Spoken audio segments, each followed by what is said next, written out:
Hey guys, welcome back to Endeavor. So we're talking about a really basic concept. We find ourselves a lot when we're dealing with knife defenses, depending on people's backgrounds. You know, 9 times out of 10, people when they do knife disarm techniques and things like that, they keep them relatively kind of one-dimensional. At least most systems do. So I'm just like stabbing at her from here, or stabbing at her from here, and she's doing whatever defense. The reality situation is, oftentimes there's a grab first, or a hit first, or they grab and pull the person to the knife, things like that. That's not saying that people don't just lunge in and start stabbing, but this is very common, where there's some type of attachment that goes into it. So when we get into that and we start attaching ourselves to do the knife defenses, it starts to really mess with people's knife defense, or at least the way they've generally been taught to do it.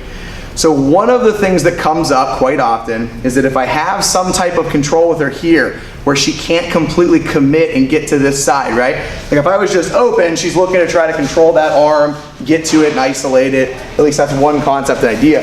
Well, if I'm stopping her from being able to do that, because I'm keeping her body away from that arm, that becomes a little bit of a problem. But people get so focused on the knife, understandably, that they keep doing, you know, maybe it's outside defenses, or maybe it's trying to grab, or whatever it is, and they're just running into my arm that's stopping them. Whether my arm's across the front of their body, grabbing onto their head, maybe I'm grabbing some type of overhook or an underhook, but they obsess over the knife, and they don't realize that they're kind of stuck in that mid-range, which is where I'm gonna start winning, because if I change angles, they don't have a lot of defense there. So one of the basic concepts that we started drilling, doesn't mean it's gonna happen this way, it's just one to start thinking about is, okay, if I can't get directly to the blade that way, to start working my way to the other side and possibly around the back. So we're gonna look at just essentially 3 main options that you can kind of get from here.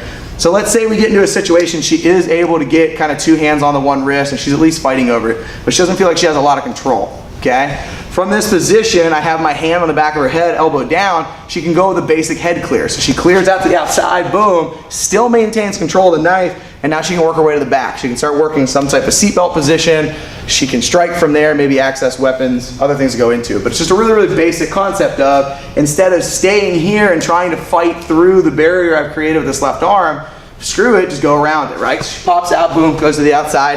That's one option we can look at. We can utilize the same basic idea from different positions. So again, she goes in, she's blocking, grabbing, whatever it is, and maybe I start kind of fighting with her arms a little bit. So maybe I push this one in and grab a hold over here and I start going. So I essentially have an underhook and she essentially has an overhook. We can just start using duck under principles from here.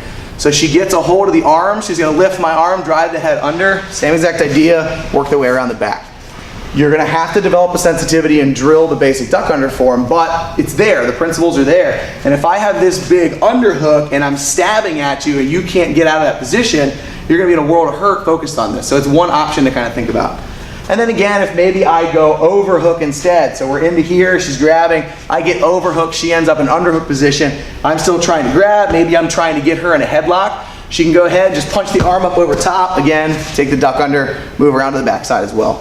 And there's a lot of different setups we can do for this. I can grab across the shoulder and do the same exact thing. I can grab hair and start pulling it, do hair grabs. But the basic idea is we don't want necessarily to always have to obsess about going forward. Moving around the body, moving to their side or to their back can also be a good option. So it's something to play around with, move into some drills and understand. But keep in mind, I still need a basis and a foundation for those defenses, whether it's blocks, grabs, you know, grappling, controlling, whatever that is. So just a concept to kind of throw into it. Try it out. See you guys next time.